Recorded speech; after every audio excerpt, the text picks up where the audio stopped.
Hi everybody, this is foXnoMad, and today I want to help you travel smarter by telling you about one of the most interesting, intense, and unique festivals that I've ever attended on my travels. So the story starts out from Islamabad, Pakistan, and takes place in Lahore. So I got on a bus in Islamabad with the intention of arriving in Lahore on a Thursday night.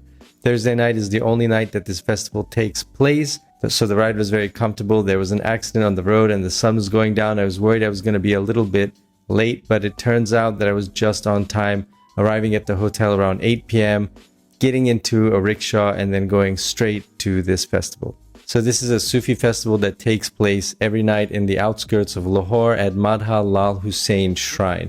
It's a Sufi shrine named after a 16th century Sufi poet. And when I first showed up on this little market street heading up to the shrine, people were telling me to not take out my camera, not take out the big camera, that it might cause a commotion, that people might ask money for me. So I initially just started filming with my phone. I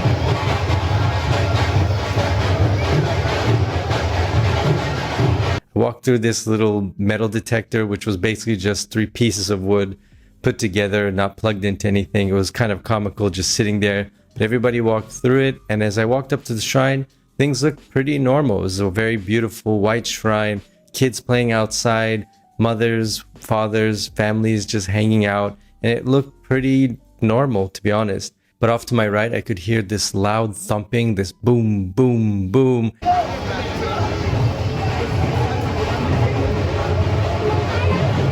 And the very distinct smell of marijuana just sort of floating over towards me. So as I turned in that direction to go toward the music, basically I noticed that nobody could care less that I was there. So I took out my larger camera. I was like, I'm just going to film. I did see a couple of other Pakistani people with larger cameras filming, and I walked toward this circle of men that were standing around in a crowd.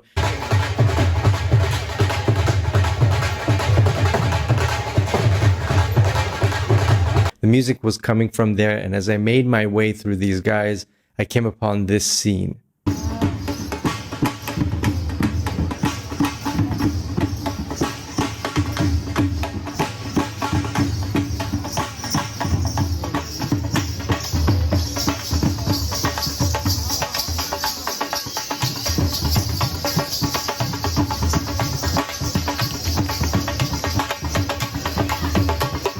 So you can see these guys are just spinning and spinning and shaking their heads with their long black dark hair.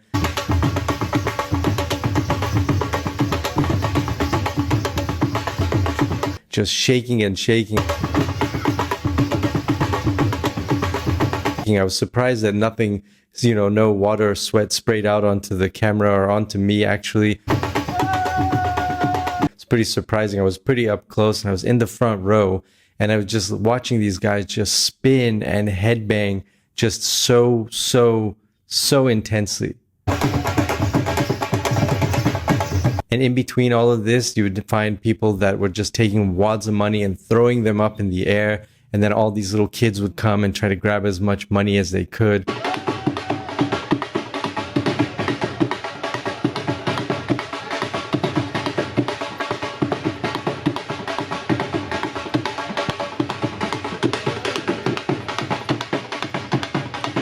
But as this happened more and more, I began to notice that nobody was picking up the money anymore. So it was just kind of hanging around, laying around on the floor. Everybody was barefoot.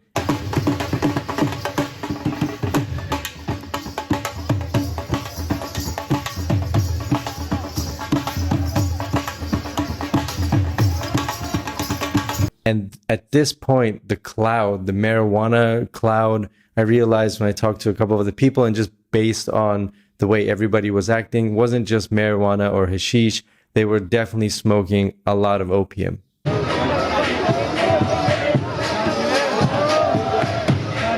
Off to the side, as I left this bigger circle, I could see guys passing around different pipes and joints and just smoking and getting really high. And it was really unusual sight because in Pakistan, you can't get alcohol very easily.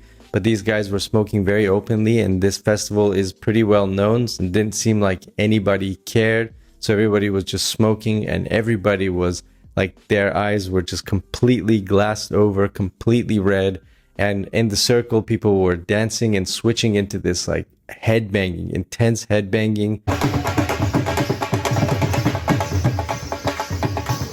Spinning around without getting dizzy at all. It reminded me of whirling dervishes that you might know from Turkey. So the guys in these long white robes with these long hats that spin for hours, and they get themselves into that state without getting dizzy by using meditation. Turns out this version of Sufism bypasses the meditation and goes into drugs, which apparently helps you not get dizzy as well. This Sufi festival has been taking place for a very long time, but I've been told that the drugs are sort of a later or a newer addition to this ceremony, and that wasn't there all the time. So it's not like an ancient ritual, but the drugs have become sort of a more modern addition to this Sufi festival. And needless to say, people were pretty chilled out and in a pretty good mood. You could just walk around, talk to people, watch the dancing, the headbanging.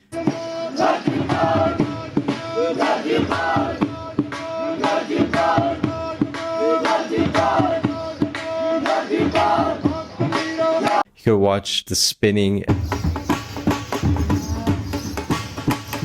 Nobody really bothered me. I mean, I had my camera out, I had the microphone out, so I was switching between that and switching between my phone and trying to get all of this footage because it was really one of the most wild things that I've ever seen across my travels. And all of this spinning and dancing took place for hours and hours, and they go until the morning. I didn't stay that late, but I did wander around to other parts of this festival, which is sort of in an outdoor kind of backyard park area behind the shrine.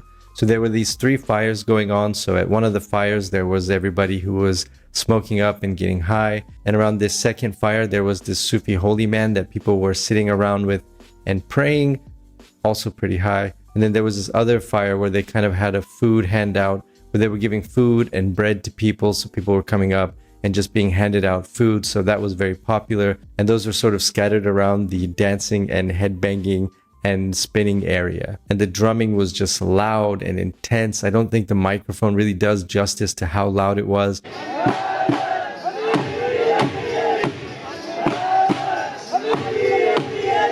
For people who were standing right next to me, you'd basically have to be screaming to hear what they were saying. And after a while, it just got really super loud, but it was just an amazing, incredible experience to witness. So this festival takes place every Thursday night in Lahore, and there's a couple of ways you can get there. The first one is that you can just take a rickshaw and show up at the shrine about 9 p.m. That's when things are really going to get going. Or you can go with a guide. There are a lot of guides that are going to know about this festival. So if you want somebody who can show you around and maybe interpret what you're seeing, you might want to go with a guide. I'd say if you're a more adventurous traveler and you have some travel experience, then you're probably fine to just show up and go around, walk around, talk to people, and kind of take this all in. If you're not as travel experienced or comfortable in these situations, which might be a little bit intense, especially if you haven't attended this kind of event or festival, if you haven't been in this kind of crowd, then it might be a little bit too much to take in. So you might want to go with a local friend or a guide, somebody that can help you sort of orient yourself. But it definitely is pretty intense. It's loud, but it's surprisingly super laid back as well, and everybody's really friendly. I mean, I guess getting high will do that to you. Everybody's pretty calm. You can walk around, talk to people, take pictures. Nobody's gonna mind that. Nobody came up to me and asked me for money. I wasn't mobbed at all. Nobody could really care less that I was there, to be honest with you. So that was my personal experience there. But if you're up for a little bit of an adventure in Lahore, it's definitely something you should check out on a Thursday night. So I'll leave a little bit more information on how you can visit down in the description below, as well as a map to the shrine. Thanks very much for watching this video. I wanted to share this experience with you because it was one of the most interesting that I've just had in my travels. Thanks again for watching. Make sure you hit the like and subscribe buttons down below. I'll have new videos for you every week, and I will see you in the next video.